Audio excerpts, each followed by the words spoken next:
We'll be coming back. We'll be coming right back to you. Once again, welcome all of you that are with us. Welcome all of you that are with us online. 4, 3, 2, 1, go. We're back, brothers and sisters. You're listening to the National Action Network Saturday Action Rally, coming to you live on WLIB 1190 AM and in 10 o'clock hour on Impact Television Network. I'd like you to get on your feet right now for the president and founder of the National Action Network, the Reverend Dr. Al Sharpton. No justice, no justice, no justice, no justice. What do we want? What do we want? What do we want? When do we want it? When do we want it? When do we want it? When do we want it?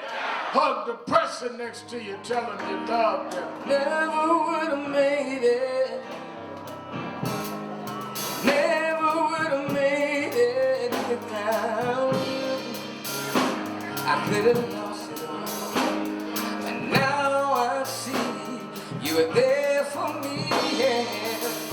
I'm stronger, I'm wiser, I'm better, so much better. When I look back after all that I've been through, I realize you're the one that brought me through, and I never would have made it. Oh, never would have made it without you. Give a hand to our minister, Dante Hawkins. Glad to have him in the house. Certainly, we're happy to have you another Saturday morning for the Saturday Action Rally for you that are here live at the House of Justice, 106 West 145th Street in the Village of Harlem. And you that are listening live on 1190 WLIB AM in New York, and you that are watching live stream on www.nationalactionnetwork.net, and in about 8 minutes, we'll be going live nationwide on Impact Television. Let's give a hand to our presider, Attorney Michael Hardy.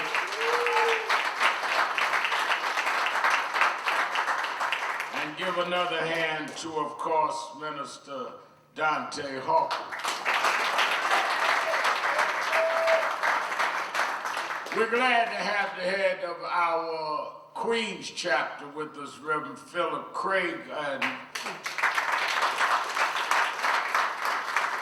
our director of our Washington, D.C. chapter, Sister Nia 2X. Give me a hand.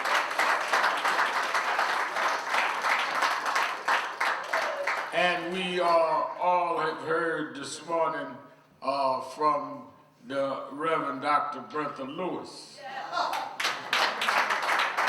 And certainly we're always glad to hear. I want to address what she talked about voting. Glad to have Brother Reverend Steffi Bartley, the coordinator director of New Jersey NAME. And let me say, Reverend McCall and Minister Foy, all of us, and our national board member, Brother Reverend Dr. Lamel McMorris in the house. I was saying to Lamel that one of the things that, as a board, national board members, that I get excited about when I see Reverend Bartley. Reverend Bartley directs New Jersey chapter, which has now 17 chapters under it. He's organized 17 cities.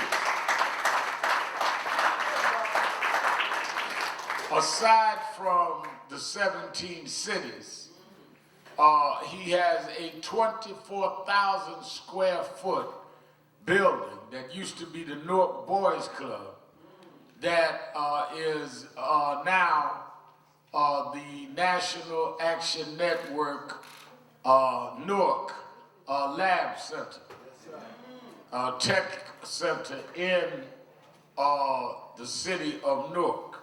And you need to go and see it, where they have after-school training of our youth in Newark around technology, how to use digital, how to really close the digital divide using all kinds of things that require that. One of the things that we do not realize enough in the community, and Lord Dardell, who directs the lab there and our lab here behind the auditorium in the House of Justice, the challenge going forward of our people is going to be how we equip and prepare our young people in an age of technology. Automation is costing a lot more jobs than immigration. They've got us talking about somebody took our job that didn't take it, rather than talking about our jobs are being absorbed with automation. So what Reverend Bodley has started with Lord Dardell is the civil rights move of right now. I remember last Friday night, I had to speak for 1199 down in Virginia. And because the voter rally was going to end too late, we couldn't fly back, so we had to ride 6.5 hours so I could make the rally last Saturday. One of the things I noticed riding up the highways through Virginia into Pennsylvania and New Jersey, one of the things I noticed, other than Chris snoring so loud, the driver, is that there was no toll collectors. Now you drive and the tolls are automated. Now, I mentioned it to some of my friends this week, and they said, well, I can just ride right through the Triborough now. Not a lot of traffic. Well, because of that, it isn't a lot of traffic. But what nobody deals with is the jobs that are gone. And what they do is they try and trick you into fighting each other. Like somebody took your job while they are automating all of these things and you're out of business. Now, those that work at the places that operate these computers, read the data, all of that, if you are not savvy, tech savvy, and able to deal with that kind of technology, you can't qualify. So one night, Reverend Bartlett brought the president of Panasonic, who's the partner with the city of Newark and National Action Network in Newark, and in the Newark Tech Academy. And he was saying to me, this president of Panasonic, he said, Reverend, I built a huge facility in Mexico, had 7,000 job openings, and I hired people just like that, because those young people there know how to use everything. He said, I built a smaller but big facility in the city of Buffalo, New York. Only 2,000 jobs, and I can't find the people qualified to fill them. We must set, that's why the Tech Lab in the back here and the Tech Academy that he has built in Newark understand. We must build a culture and a psyche in our young people early, that they must understand how to live and function in the time in which they're in. Right now, we have a street crew that does flyers and handouts every week. And they say, why do y'all do handouts? Because the old folk ain't online. So I had them hit the street for the old folks. Go to the beauty parlor, go to the barber shop and all that. Because the young folk get it on the tweet and the Instagram. I never had an old person tell me I saw what you tweeted this morning.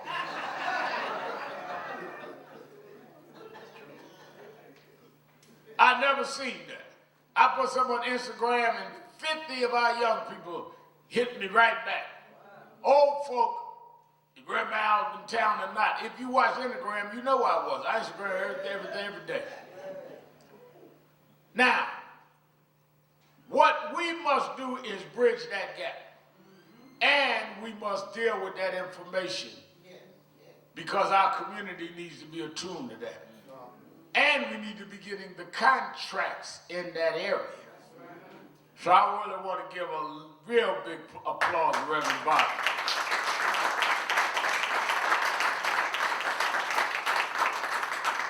Let me say that I'll be preaching tomorrow morning at 11 o'clock at St. James AME Church in Newark, New Jersey, Reverend Slaughter, and I'll be preaching there.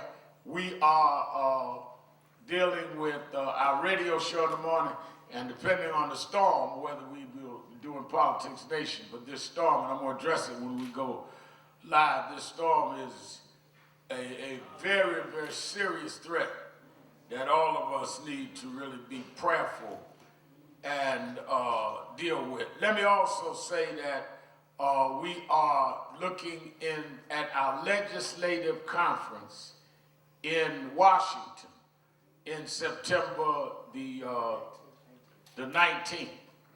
September 19th is our legislative conference. And we want everybody to get prepared for that. All right, we getting ready to go live. I want y'all to, are we ready? We are now live on Impact Inspiration Television.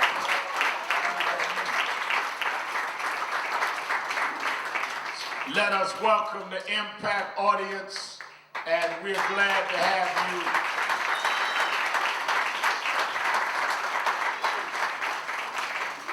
Let me say that first and foremost, that following up our march, the ministers' march that we call 1,000 ministers, and it was over 3,000, 5,000 people, over 3,000 ministers. Never happened. Let me tell you something. Some people are so busy hating that they can't progress. I can't tell you the amount of preachers and activists that, oh, he can't get no 1,000 preachers. And they're right, we got 3,000. Because we had them sign in to come. We got the sign-in list online. And rather than saying it's good to get rabbis and imams and ministers together, and everybody from Martin III and Reverend Jackson and every denomination there, rather than say that, they so busy hating. That's why you know the difference between those that are serious and those that are not. They, you know, I watch what people do. One of the things that Bible tells you is watch as well as pray. Everybody smile in your face, ain't happy to see you. Everybody that pat you on the back, some of them look for a soft spot to put a dagger in. But it don't matter, don't get caught up in that.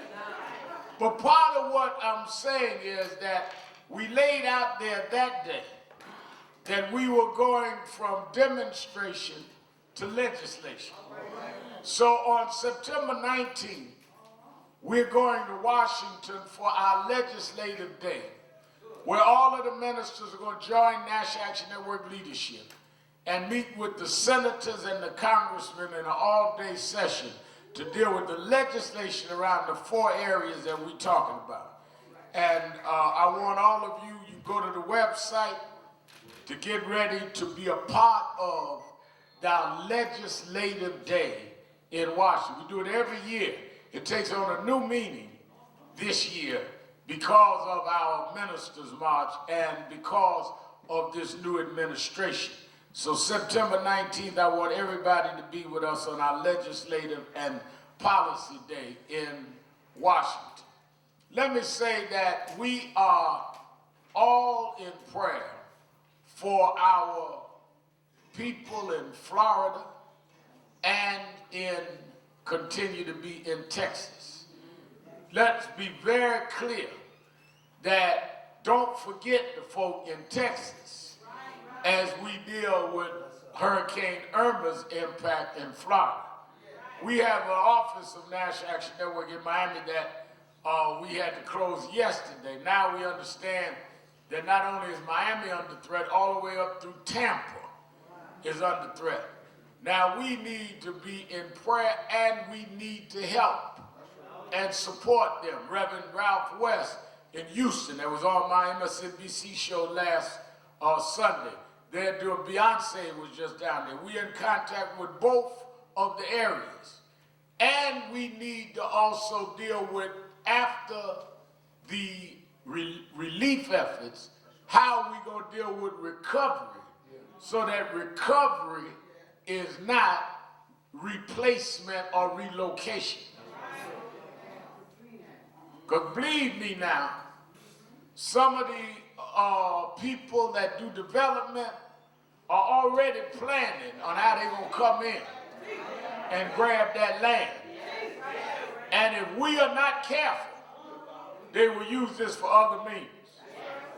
Then we need to pray. So one of the things, and I'm going to get into my message, but one of the things that you got to deal with is in life, there are going to be storms. Some of y'all got an Irma in your house right now.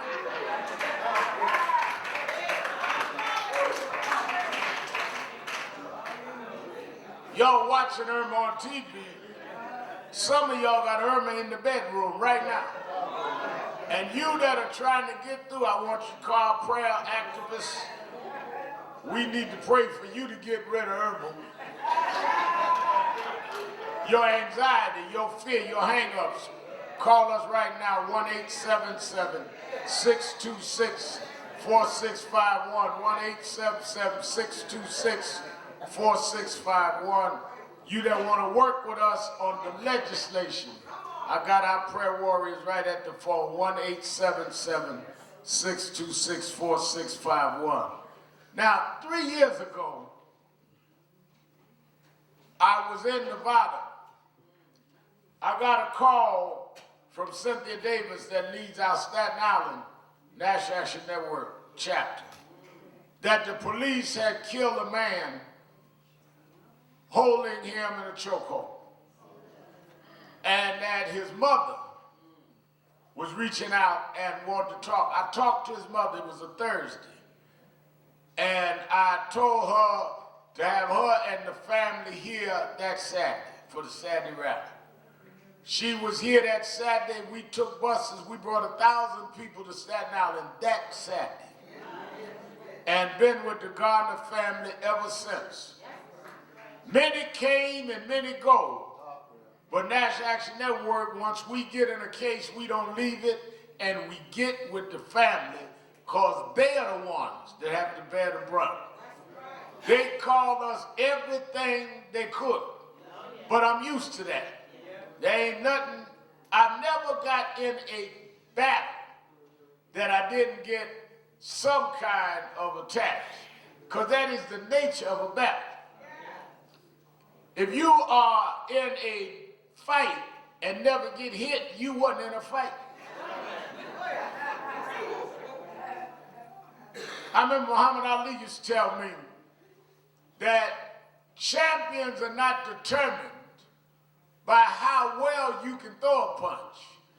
Champions are determined by how well you can take a punch. A lot of y'all can dance and weave and throw punches. But the first time somebody go upside your head,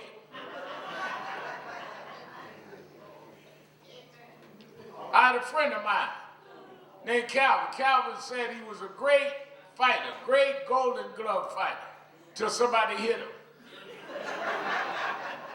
And he told him, cut the gloves off. He retired right there in the middle of the ring. I tell all of the activists in NAN, we have 106 chapters now. I tell them, you have never determined who you are until you take some blows. Till they attack you, till they lie on you, till they distort you. Then we find out how much of an activist you are. Till you've been tempted, till you've been enticed. Then we find out who you are. You ain't even been tried yet. I tell young ladies, I tell my daughters, you don't know if somebody loves you till they've been tested. If you got to lock your boyfriend up to see no other women, you never know if he loves you or not. I don't let him do that because he might get tempted. Well, then you don't need to be with him.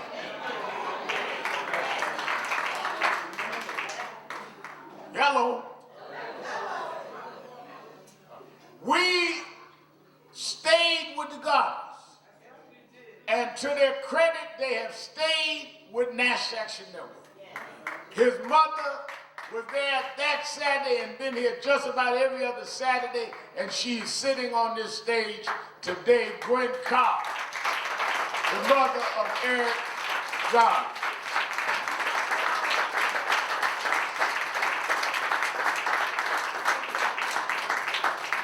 Yesterday, the Civilian Complaint Review Board here in New York came out and said that Eric Garner was killed based on a chokehold that violated police policy and should not have happened, and upheld the complaints against Panciello, who did that act.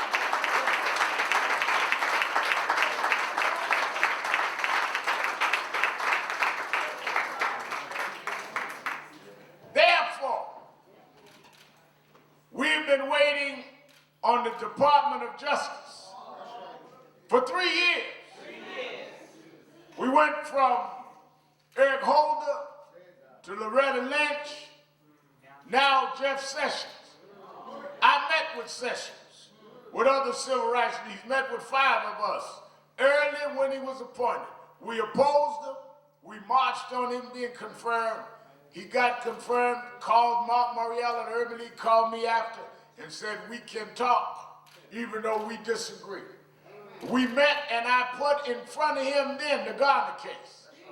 And he said, well, Reverend, I have not closed the case. We will see where it goes. About 2 months later, the officials at Eastern District, Justice Department, Eastern District here in New York, and FBI met with the family and I and Attorney Hardy and made it clear the case is not closed.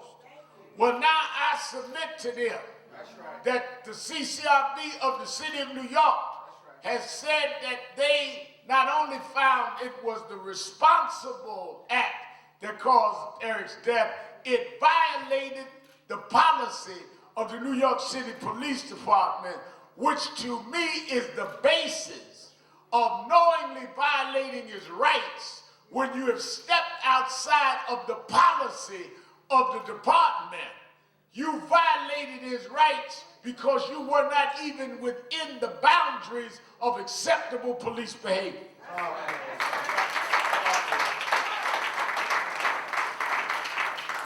In order to get federal charge on the violation of civil rights, you need the intent.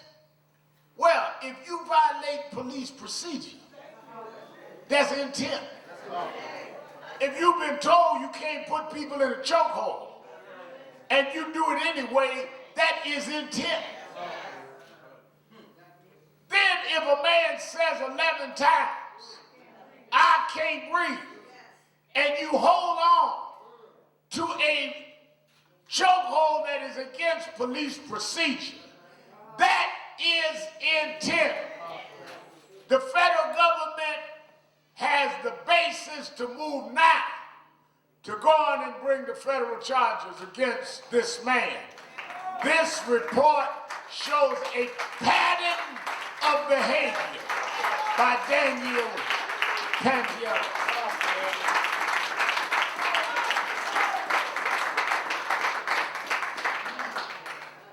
Now, we're going to be moving forward on that. The reason that the police have not had their hearing is the family's been saying they don't want nothing to interfere with the Department of Justice because we want the federal charges.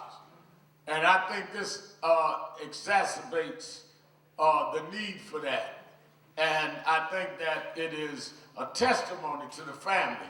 They've stayed right with the movement. You fight for some folk, they get a settlement, you never see them again. This family stayed there, Gwen and all of them, and we're going to stay with them and other families because that's what we do. Are we with the Garners?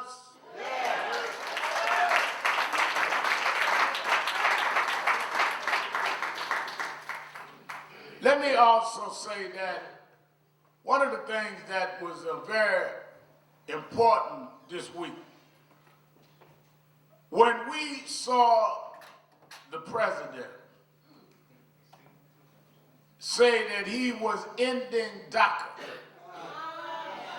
I want y'all to follow me on this. Now,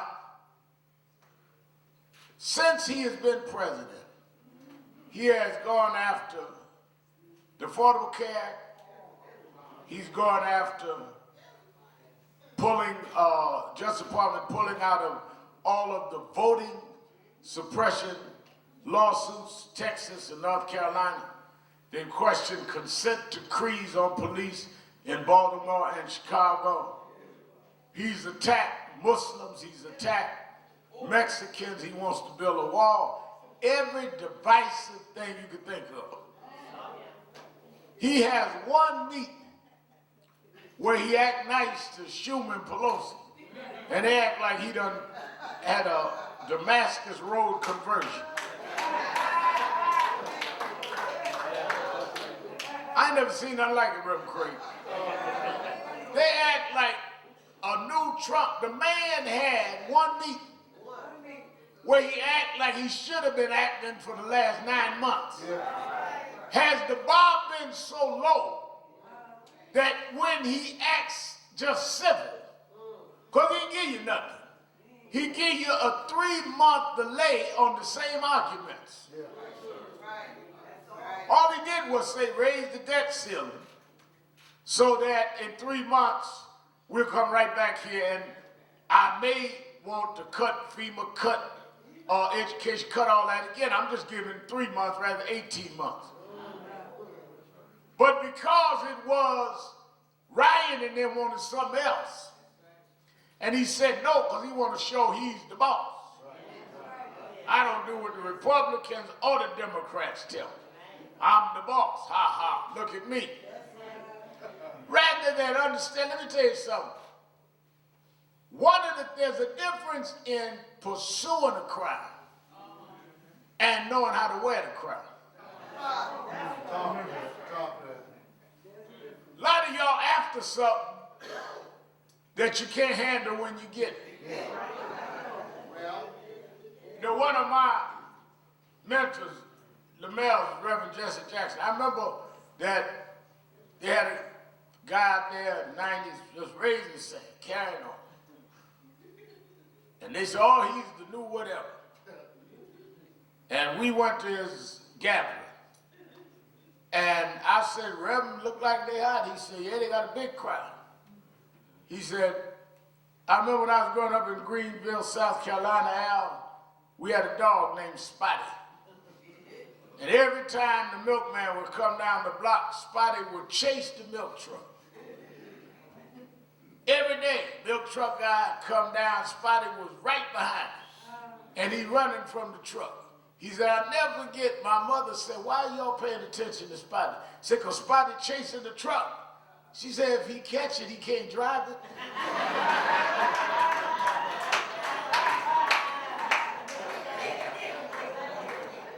That's why I don't react to a lot of things.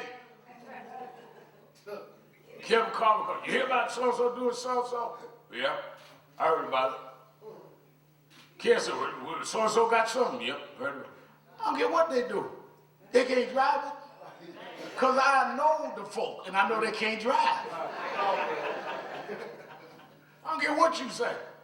You cannot get a crown and make it mean nothing if you don't know how to wear the crown and do what you're supposed to do with it. You just be going from episode to episode. You're like a hamster, just running around chasing your own tail. Oh, today we doing this, and tomorrow we doing that, and at the end of it, you ain't done nothing but everybody tired. You ain't won nothing, ain't changed nothing. You just exhausted. How you doing? I'm tired. I'm doing what? I'm chasing myself. Sitting around looking at my pictures, chasing myself. Hamsters. Trump done just ran everybody in that kind of cycle. Because if you look at the substance of what he's doing, I want y'all to get this. To repeal or revoke DACA is not against Mexicans, it's against all undocumented immigrants brought here as children who did not decide to come here undocumented. They were brought here by their parents, grew up here. Many of them did not even know they were undocumented till they went to get a driver's license or a certain job. Now you're going to penalize them for the decision of their parents. Let's be real clear, 'cause I want folk around the country watching to understand what DACA is. DACA was not written for Mexicans, it was written for every undocumented immigrant, meaning Trinidadians, Haitians, Jamaicans, Barbadians, Africans, Nigeria, Ghana, all of that. All of them have to go back if they don't correct this in 6 months. So you got black folk running around talking about that ain't my business. It is your business.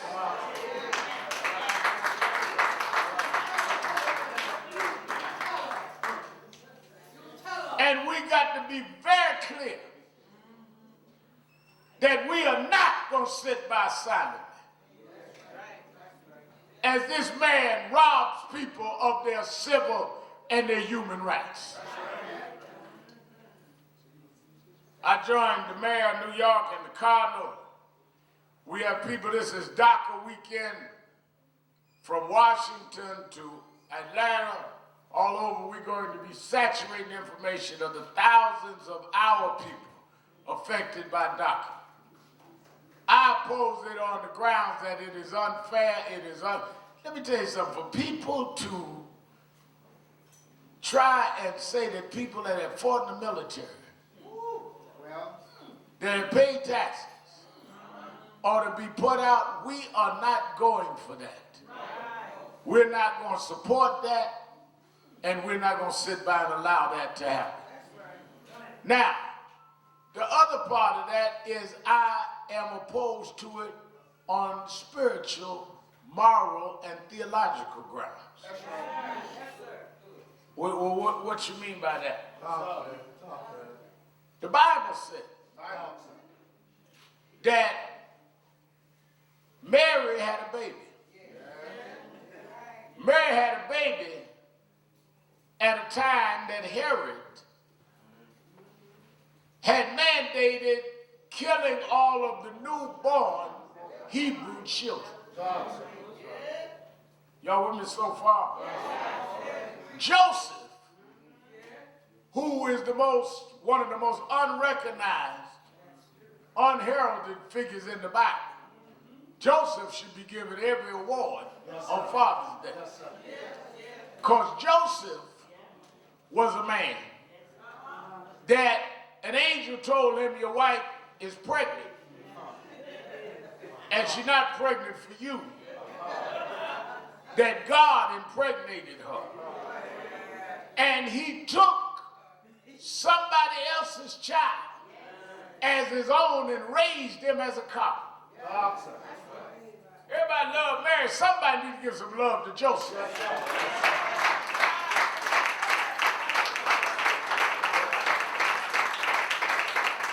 It takes another level of manhood and love to raise a child that God brought, and you don't question God.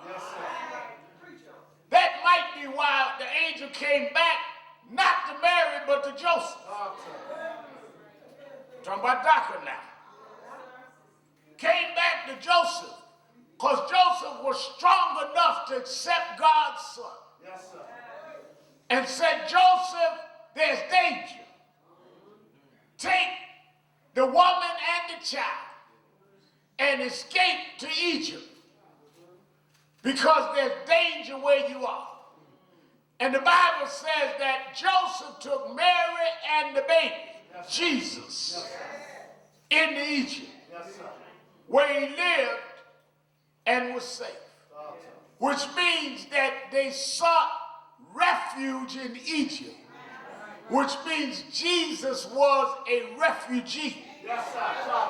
And all of you up there preaching against refugees need to take them crosses from around your neck.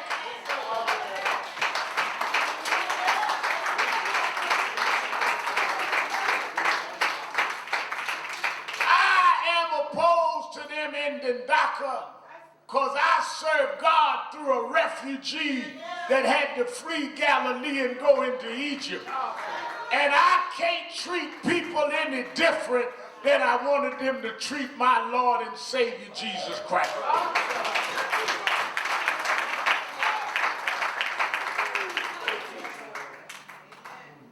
You on Trump's side, I'm on the Lord's side. Yes, sir. Hello? Some of y'all that are supporting Trump need to read the book. Got one preacher talking about the support to attack Trump is to go against the will of God. You need to read the book.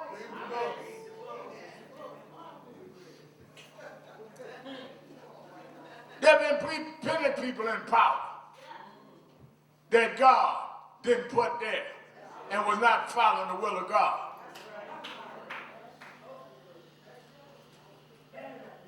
Nebuchadnezzar, Pharaoh, Moses went. I mean, what are you talking about? Everybody in power is not following the will of God. So we are definitely standing against what Trump has done with DACA. Also, I want to say that our Detroit chapter has called for march this week on Kid Rock. Kid Rock, this performer that has made very bigoted and racist statements, is opening up for Caesar's Pavilion out there. And we support Reverend Charles Williams in his efforts and in their demonstration that they called for this week. Let me be also very, very pointed about the fact that as we deal with these hurricanes, first, we need to support the efforts that we know the money and the resources are going to get to the people. We cannot play with a situation like this. You know, you're in an administration that one of the first things they did was pull out of the Paris Accords. You have never seen the reoccurring hurricanes that you see now. You got Harvey. Before Harvey got finished, you got Irma. Now Jose is on the way. You've never seen all of this. But nobody wants to talk about the fact that we have allowed industry to poison the waters and to bring the level of climate change to where any kind of hurricane can escalate because of the greed of industrial profit. And if we don't stand up, we're going to keep seeing hurricanes and we all will be underwater. It's a crying shame that God gives us an earth and we defile the earth. And those of us that claim to be called by God are afraid or too cowardly to stand up to those that defile the earth that God gave us.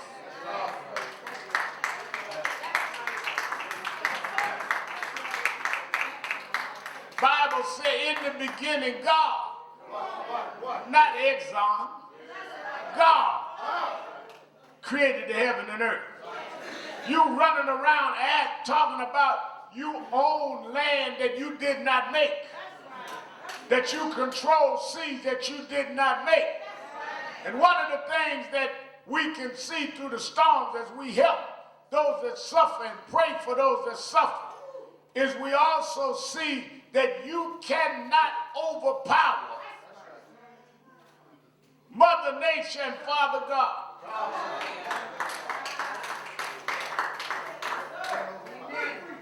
I looked the other day, Trump sitting in his office, Pence sitting next to him, one couch, head of the Senate Republicans, McConnell, next to him the Speaker of the House of Representatives, Paul Ryan, other couch, the Democrat leaders, Schumer and Pelosi, and all of them put together couldn't stop Irma from coming.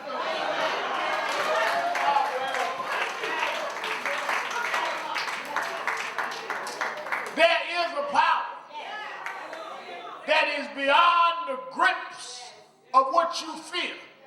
That's why those of us that work for a higher power are not intimidated by the powers of this world, because there is a God, when he decides to move, is going to move anyhow.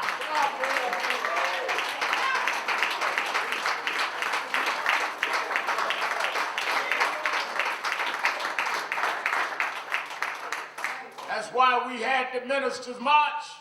That's why we pray for people that call us on the line, because we are not operating on the same premise that a lot of people are operating.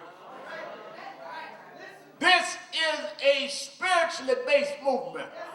Let me tell you something, between Dr. King and others in the 60s, and I was raised in his organization, between Nan and others, it is a spiritual base. We believe in fighting for what is morally right,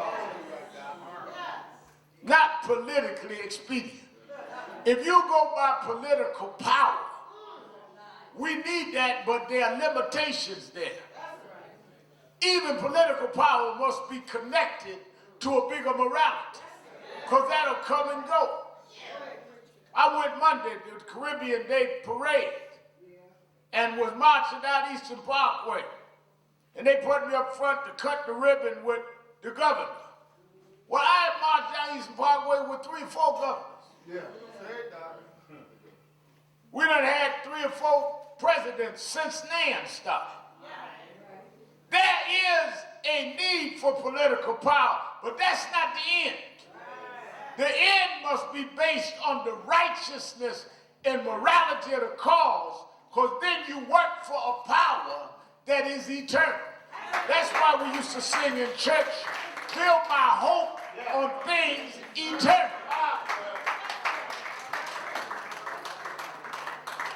Ecclesiastes said that everything there is a season.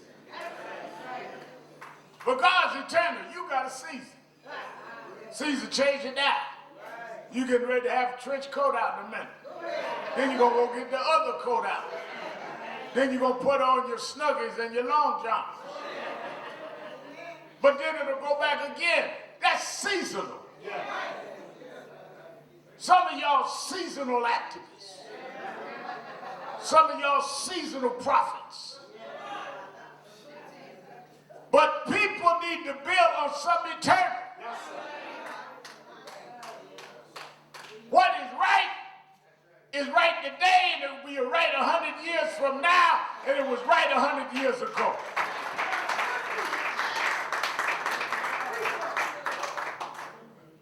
Don't be seasonal. Don't build things around things that's not going to last. Your clothes become outdated. Don't be worshipers of your clothes. Wear them in style and know they'll be out of style in a minute. One of the worst things in the world is to watch somebody that's been to jail get out and the styles done change. And you come out with bell-bottom pants and platform shoes and think you sharp. And the kids think you belong in a museum. Because the styles done changed. And some of y'all going through a style.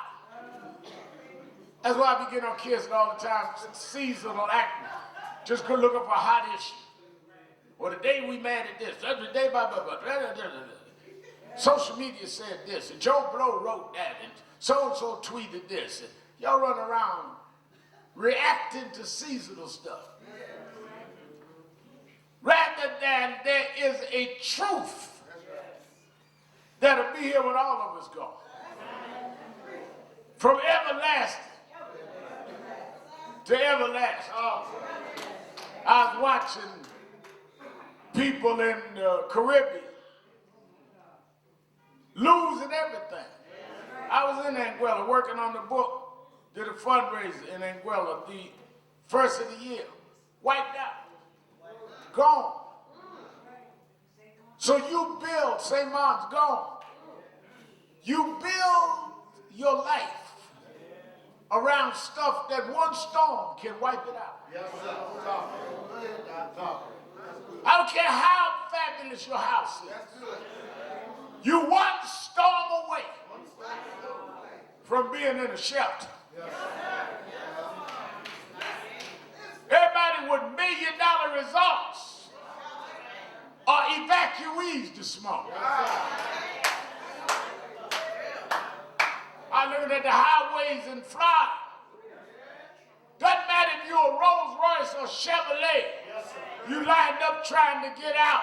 That's why you must build on principles that are more than seasonal, but be prepared to do what God would have you do for eternity.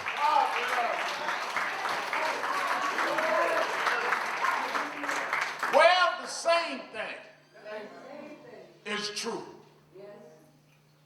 in your personal life. Say this, I let you go. I want y'all radio land here and television, impact, get this. There is no life that does not sometimes have problems. Somebody said, in every life some rain must fall. If you live life trying to avoid rain, you're going to be wet every time. Yes, sir. If you get on your knees and pray to God to don't have rain in my life, you're going to be disappointed.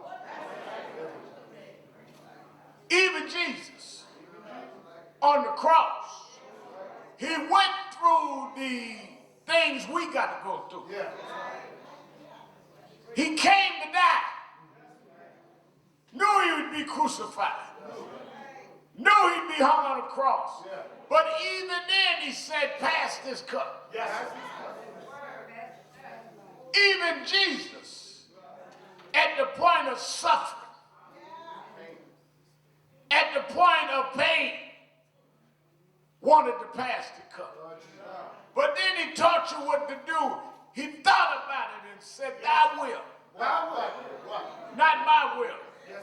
Because I didn't come for my will. Thy will be done. You don't have to take the nails down. You don't have to deliver me from the cross. Let your will be done.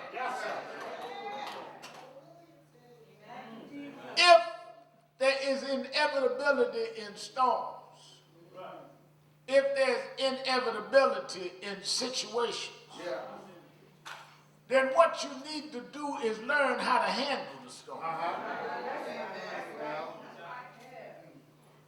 You can either try foolishly to avoid it, or you can try to handle it. You avoid it all you want, it's going to come. So the more thoughtful and mature way to deal with things is learn how to handle it. And the way you handle a storm is study those that have handled storms before. Yes, sir. So I do what any good Christian does. I went to the Bible. Yeah. Brother McMorris, I went and read about storms. Yeah. Harvey hit, then Irma hit. Yeah. I wanted to know how did they master storms in the Bible? And I read in this scripture, y'all can read it when I get off, St. Luke 8th chapter. Yes, sir. They said that Jesus was ministering and was preaching to the people. And he decided that they would go over to another land. Where? Y'all with me so far? Trying to get my time straight. Go ahead, sir. Go ahead.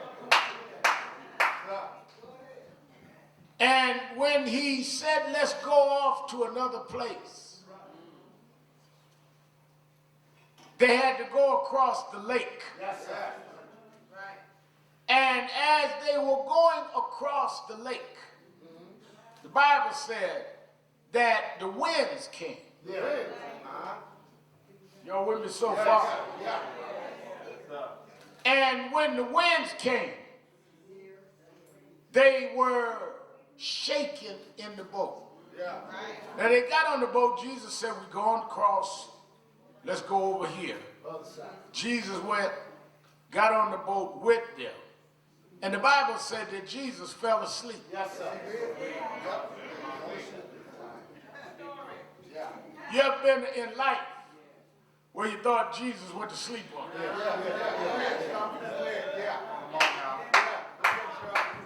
You ever been through a stretch where it felt like the Lord went to sleep on you? Nothing seemed to work. Jesus was asleep. Everything seemed to turn against you. Jesus went to sleep. Couldn't figure your way out of your anxiety. Jesus went to sleep. They got caught in an unexpected storm, and Jesus went to sleep. Worst storms in life is not the storms that the meteorologist predicts. You watch news and they tell you tomorrow's gonna rain.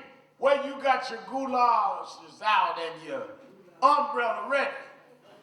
The worst storm is when you go out, got your best outfit on, got your hair all done, and out of nowhere, a storm comes.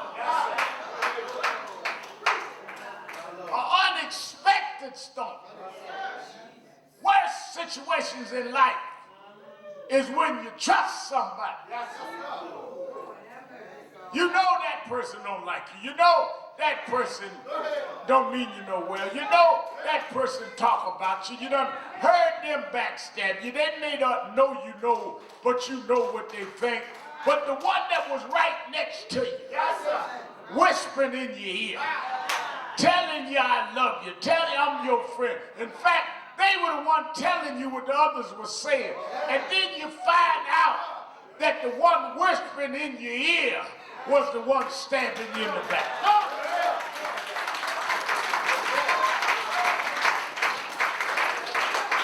Unexpected storm. You ain't been hurt till you've been hurt by somebody you trust. You ain't been hurt till somebody you lift tries to bring you down. And you ask God, why would you let them try to bring me down when all I did was lift them up?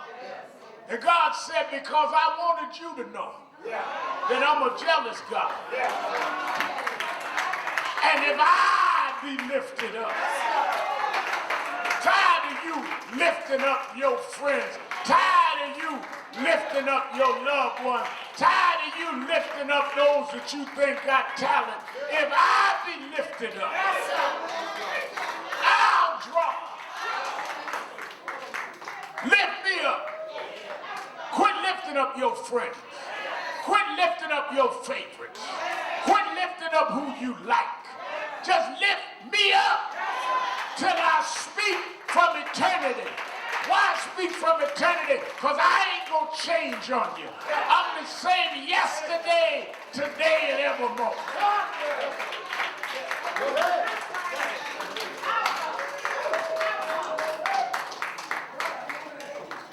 I gave up seasonal folk. Folk that you got to check they mood to see if everything all right. Got to call them every day, see what side of the bed they got out. They sound all right, I guess we cool. You don't need no folk like that in your life. That your love, your bond, your union is based on. They moved. I serve a God that never changed. Same God. He was when I was a little boy preaching. He's the same God right now. Same God when I'm up is the same God when I'm down. So here the disciples are in this boat rocking. And where? In a storm. And they did what I advise you at home that's in a storm. Some of y'all in a financial storm. Some of y'all in a domestic storm. Some of y'all are in all kinds of storms. I advise you to do what they did. They said, look at the buildings. Look at the waves. We perish. Somebody said, wait a minute. What? We better go get Jesus. Because none of us can control a storm. Coalitions don't work in a storm. Partnerships don't work in a storm. But I believe that Jesus will know what to do. And when they went and woke him up, What? that's why when I face a crisis, when I face a storm, I don't call a board meeting. I don't call a staff meeting. I get off by myself and reach down to the pit of my boat. Because if I can wake Jesus up, even the wind and the rain will obey his will. Your speech don't mean nothing in a storm. Your rhetoric don't mean nothing in a storm. But if I can get him up, all he got to do is say, peace, be still. Because the wind listens to him. Peace, be still.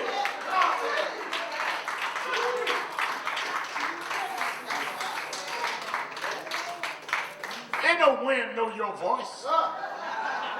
Ain't no use in you talking to the wind. Wind don't know your voice. Wind ain't on your Twitter account. Wind don't follow you on Instagram. But the wind knows his voice. I made the wind. I made the rain. I can settle the storms in your life. And when he settled the storm, let me tell you this, I'll let you go. He said the word that I want you to have in your personal storm. When he stopped the storm, he looked back at them and said, where is your faith? The way to get through a storm is to keep your faith. Faith is not what you could figure out. Faith is not a 10-point plan. Faith is not what you can Google up and answer. Faith is when it don't make sense. Faith when it looks like everything is over. Faith is when it looks like you've run out and run through. But then something tells you God wouldn't have brought me this far to leave me now. I see darkness, but there's a light somewhere. I see ruination, but there's a breakthrough somewhere. Faith is the substance of things. Hopeful, the evidence of things not seen. I know you're going through a storm, but where is your faith?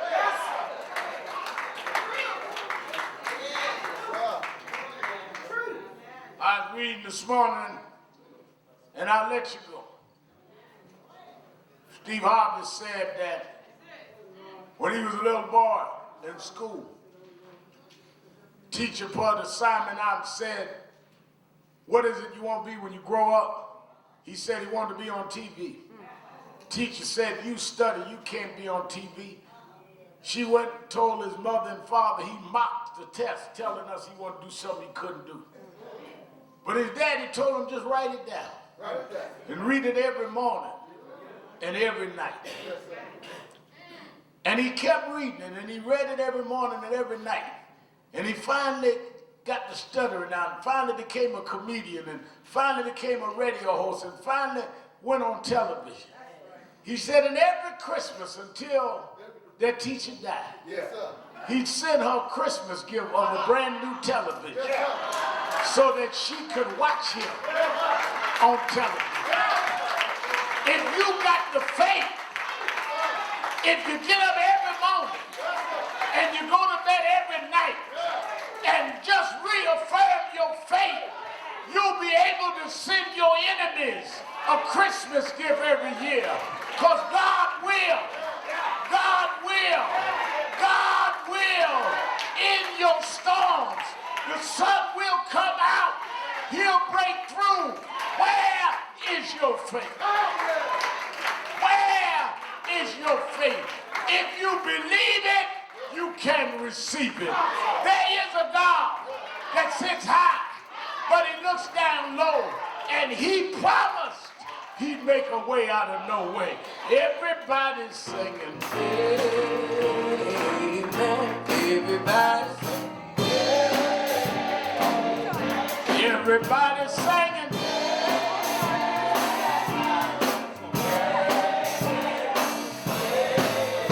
Everybody's singing.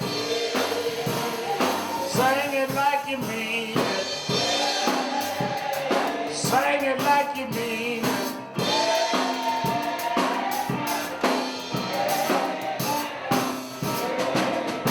Everybody's singing.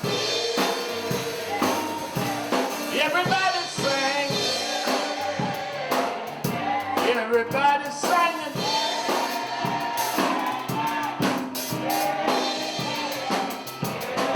One more time, y'all.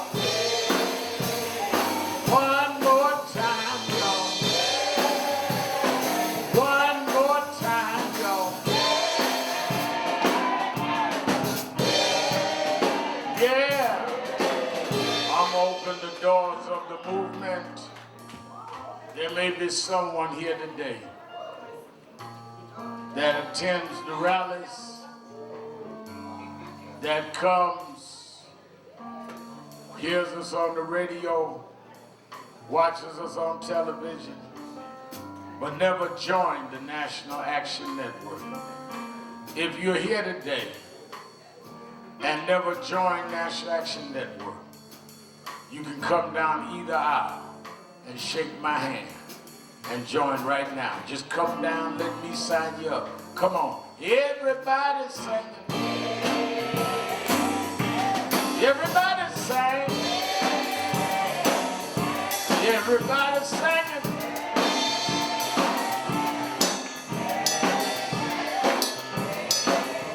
Everybody's singing.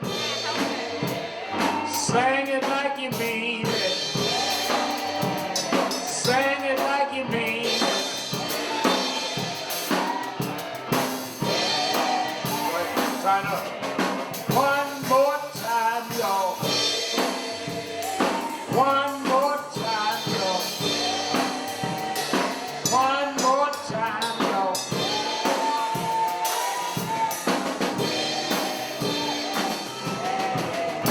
Everybody singing. Everybody sing. Everybody singing.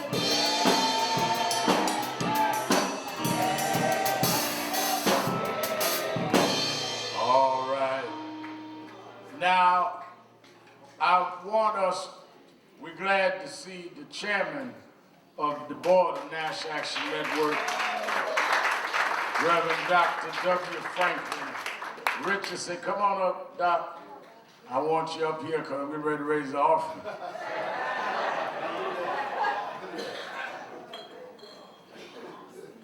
As I said though on the broadcast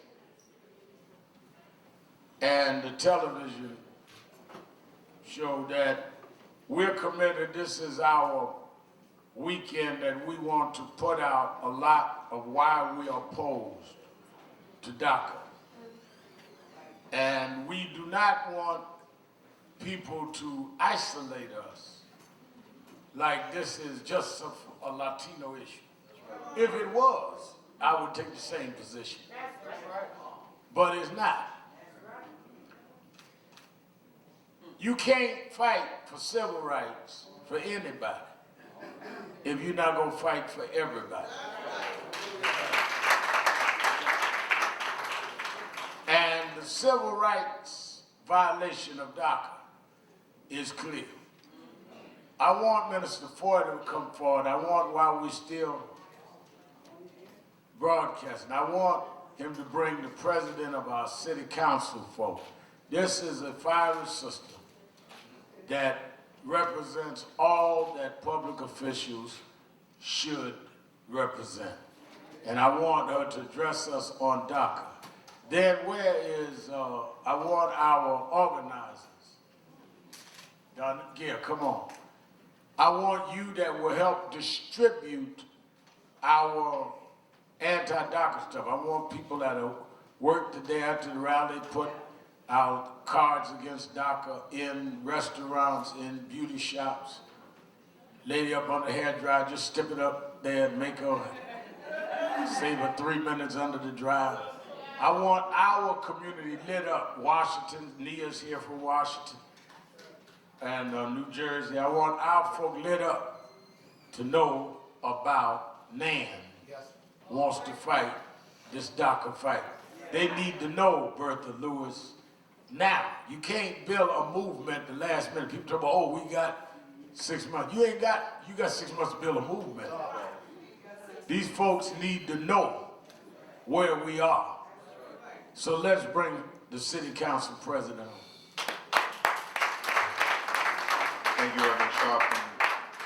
Council Speaker Melissa Mark Viverito is not just a progressive activist and elected official moving an agenda in New York City. She is moving an agenda nationally. Whether she's dealing with the Puerto Rican debt crisis and how to help deal with the crisis affecting the everyday lives of 1 million+ Puerto Ricans, or she's dealing with the impact of the elimination of DACA for millions of immigrants right here in New York City and across the country. She has taken her voice and lifted it up as a progressive activist from a seat of power. And she is our sister. She is a member of the National Action Network. I hope her dues are fully paid up, but we'll check that later. Let's now receive the Speaker of the New York City Council, our dear friend and sister, Melissa Mark Viverito.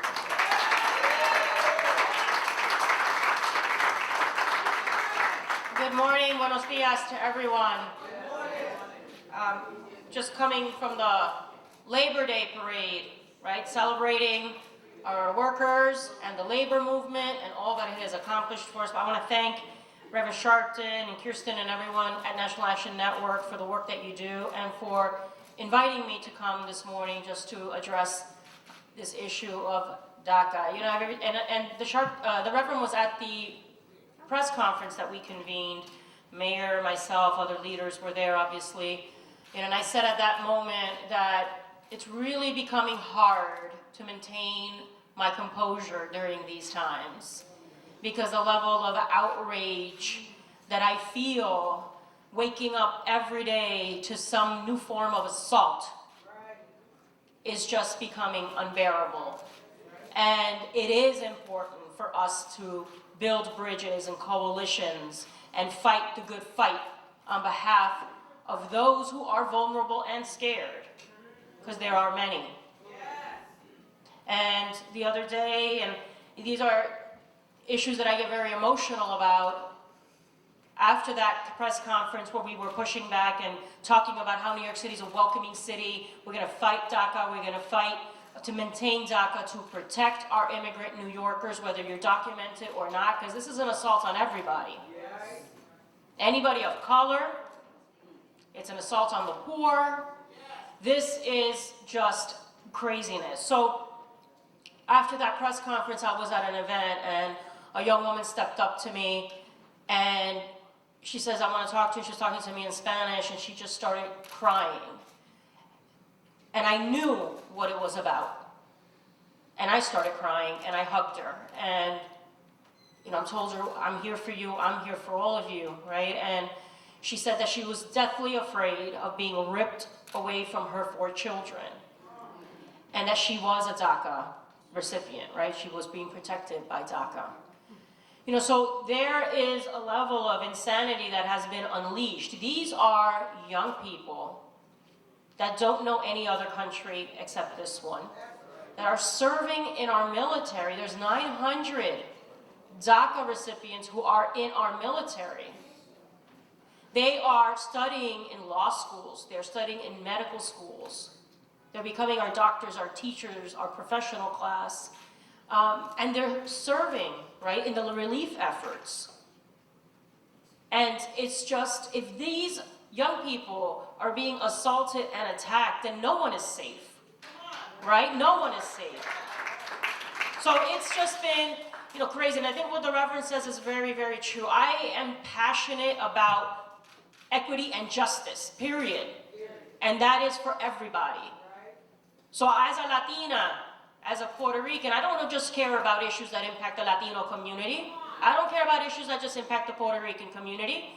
I care about issues of the LGBT community, of the immigrant community, of our African American brothers and sisters. It's a struggle for justice for everybody. We've got to uplift everyone.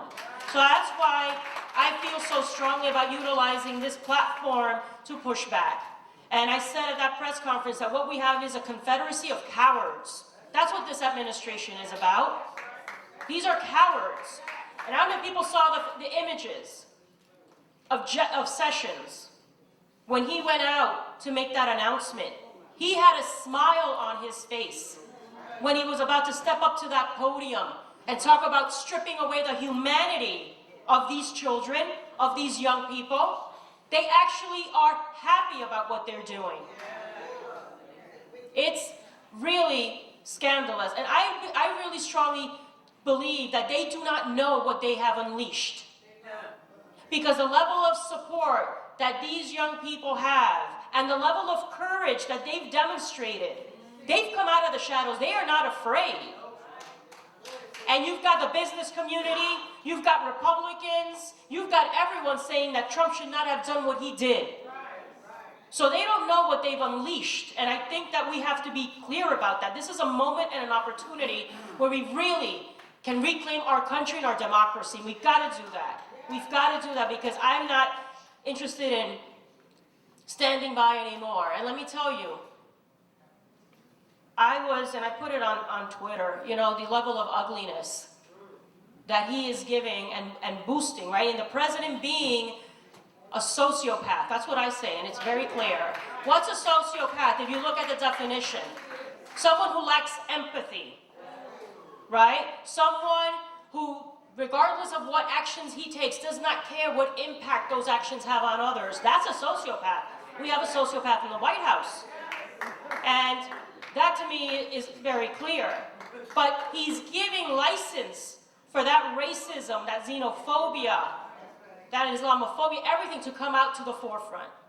And, I got some letters in my office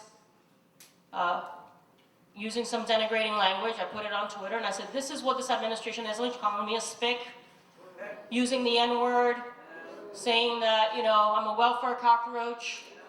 This is what, you know, we're hearing at this time. That I'm at the Labor Day parade and someone walks by me and calls me a scumbag. This is what we are seeing. And that just gives me strength. And I'm not going to be intimidated. So, immigration makes our nation and our city what it is. These children are our future. These children are beautiful. They're helping build us up. And so we've got to stand by them. And we need the support of all communities. So I thank you for giving me a moment to speak. I get very, very emotional at times like this, and I appreciate the Reverend for his leadership, using his platform through NAN and through the MSNBC to speak truth to power.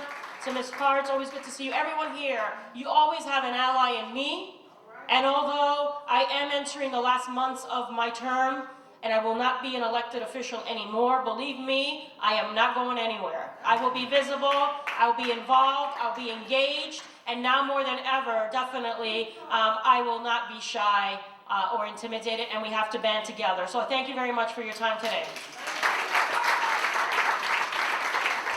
Give her a big hand. I want you that are willing to work to see him when we end the rally, to get a bunch of our flyers out. We give you lunch money. Don't get lunch money now if you're going to just go to lunch. And we want to get that out. I want also Ms. Gwen Carr, the mother of Eric Garner, to be able to, she wants to give her thanks to NAN, as we now have gone through another hurdle with the CCRB report. She's here every week since the first Saturday that Eric was killed. The only time she's not been here is when she's been on the road with supporting others, mothers of the movement. And we told her we would be with her all the way, and we have been, and we will be. And I will be on the phone first thing Monday as I met with Attorney General Sessions. I'm going to be back on the phone with his office saying this is another indication. Federal charges are warranted in this case.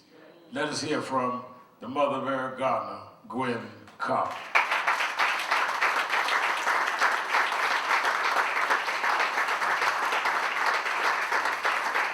Good morning, NAN family.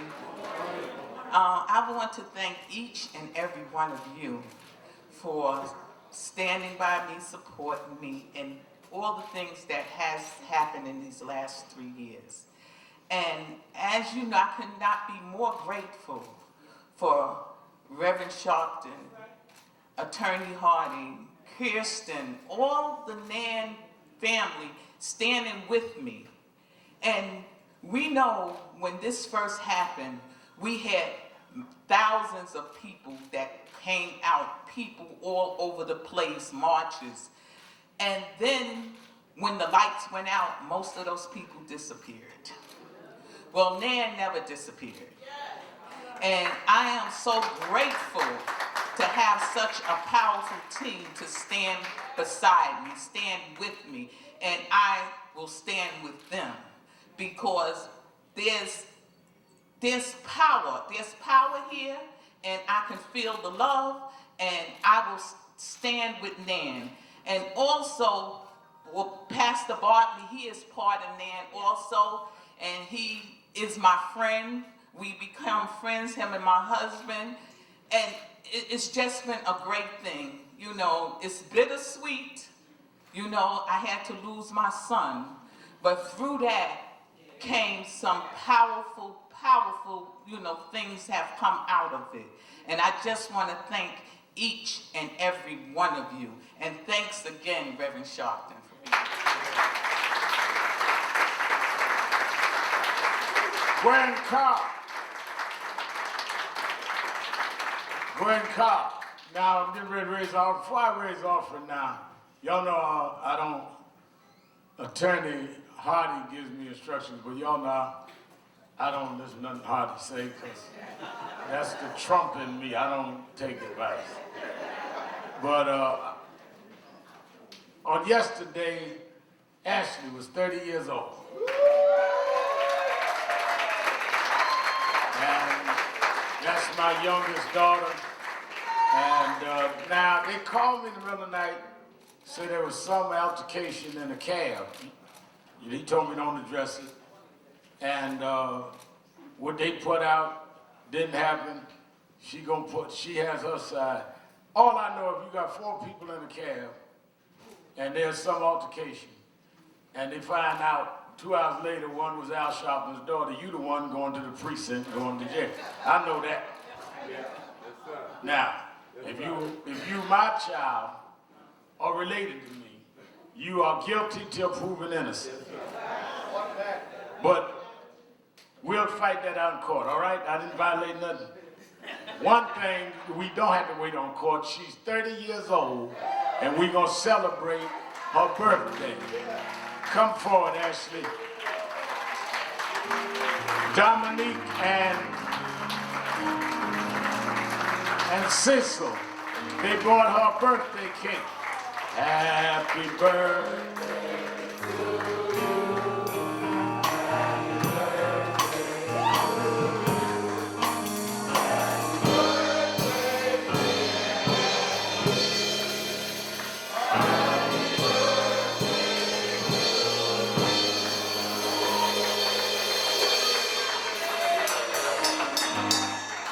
All right.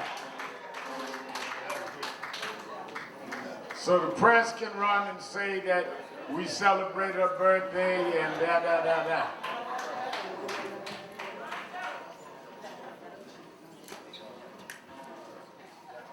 Y'all know I really want to answer this stuff, but I'm going to follow the attorney's advice.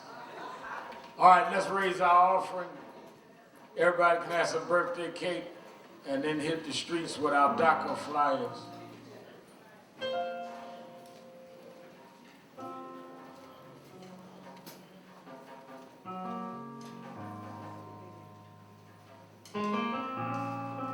I need everybody to give to the best of their ability.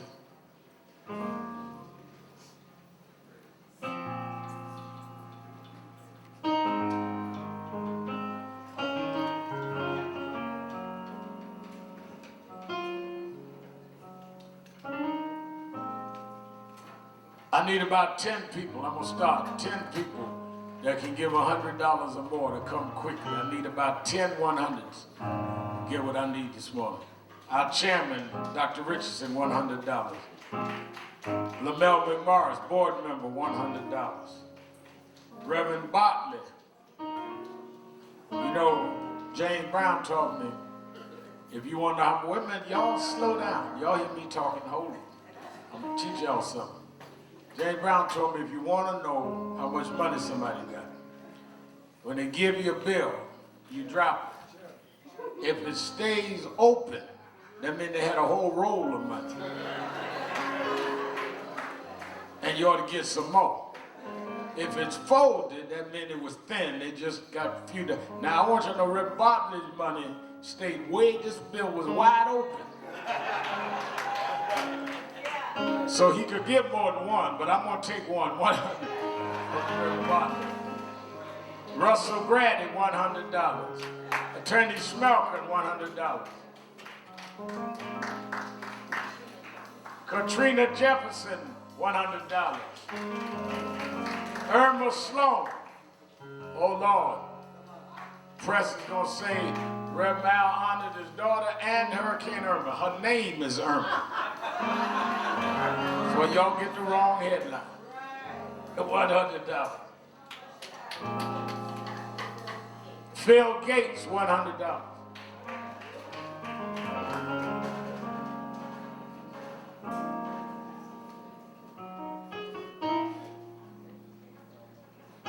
Guardians, $100.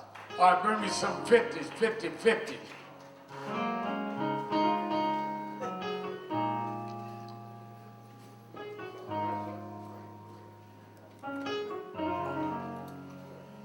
Jones, Brother Simpson,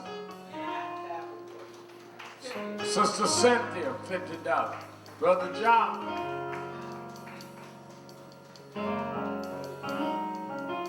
20s.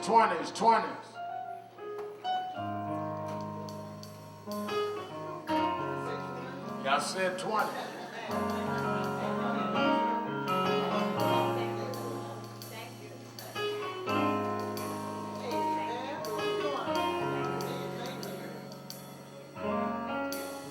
Now everybody, whatever you have, $1, $5, $10.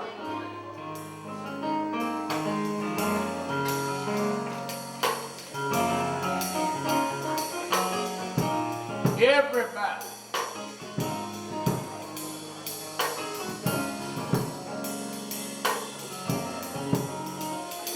Sister Mallory in the house. Sister Leah.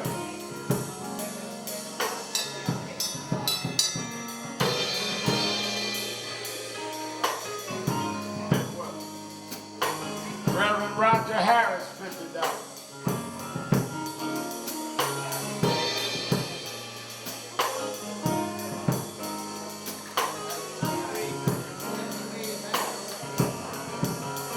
Dave Williams.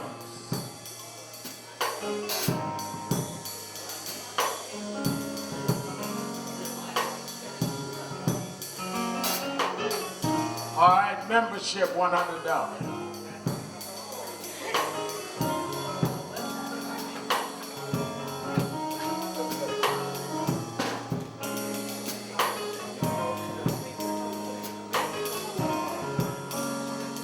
All right. Shh. For y'all district women, I got one more. Thank y'all.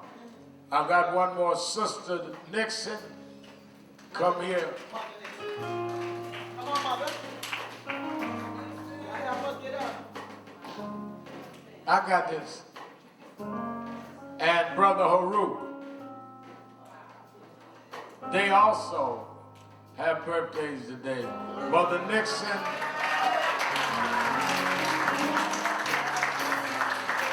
Mother Nixon is 92 years old today.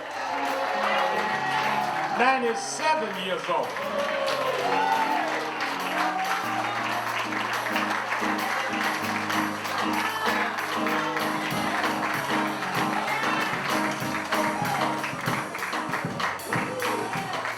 And Brother Haru,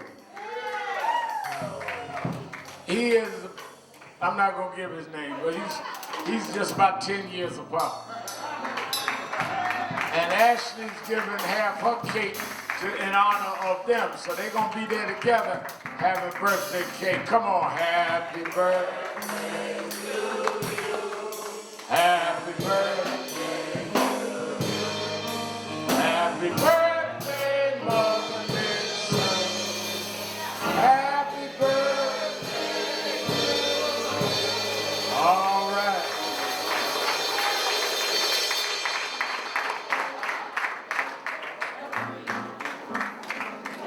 All right. Yeah, go ahead. Wait a minute. I want to say this. Nan is a really godsend to our community. And Reverend Sharpton, I feel, is anointed. And also, I would like to see the name of his mother on the outside of this building, because he was so faithful to his mother. He was there when she didn't know he was there. So, and another thing I would like to say, are you eating to live, or you are living to eat? What is your purpose in life? It does not matter how long you live, it's what is your contribution to humanity. And I want us to share the love of this organization with everybody. And I appreciate that they demonstrate, but they don't tear up. Because if you tear up your own community, what is the sense of that?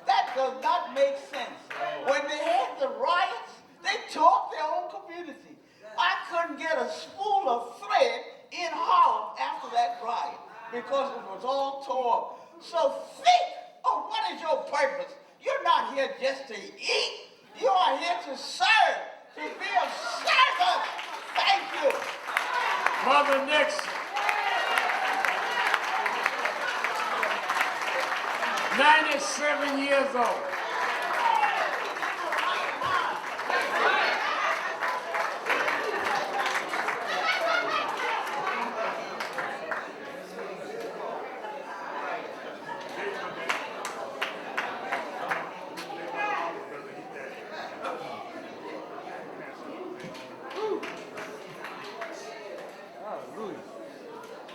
Robert Marshall, Dolly Brooks. Give them a hand as they come.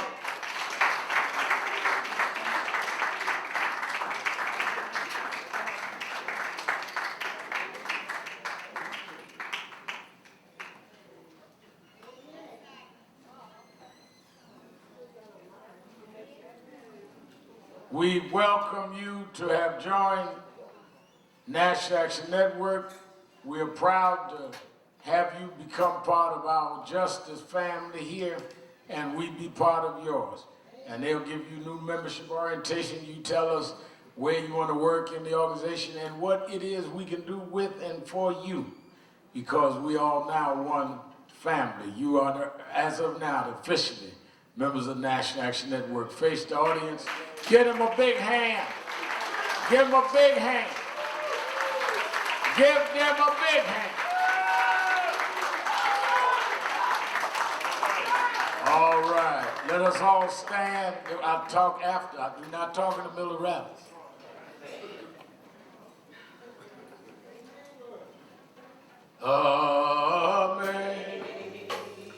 Amazing grace, how sweet the sound that saved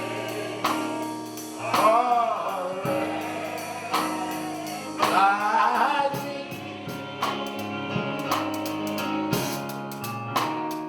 I was lost, but now I'm found. Was blind, but now.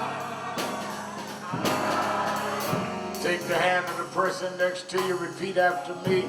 We're an African people.